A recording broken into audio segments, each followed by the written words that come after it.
ரூ. 1000 வந்து ராணி, அப்புறம் ராம், அப்புறம் ராஜா 3 பேரும் அவங்களுக்கு ஈக்குவலாக பிரிச்சுக்கிறாங்க. அதில் ராணி வந்து 2 பாகமாகவும், ராம் வந்து 4 பாகமாகவும், ராஜா வந்து 4 பாகம் பிரிச்சுங்க. அப்போ ஒவ்வொருத்தரும் எவ்வளோ பாகம் பிரிக்கிறாங்க பார்க்கலாமா? ஃபஸ்ட்டு எல்லா பாகத்தையும் நம்ம ஆட் பண்ணிக்கிறோம்.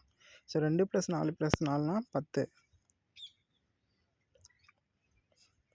இப்போ தனித்தனியாக வேணும் அப்படிங்கும்போது யாரோடது வேணுமோ அதை டிவைட் பண்ணி இன்ட்டு எவ்வளோ அமௌண்ட்டோ அதோட மல்டிப்ளை பண்ணிக்கணும். So 2/10 into 1000.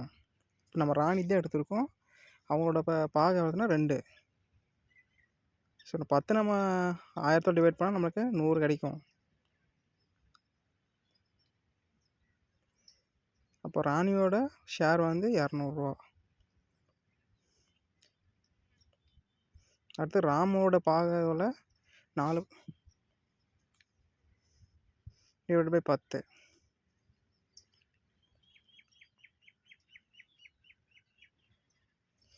இப்போ ராமோட ஷேர் வந்து ரூ. 400.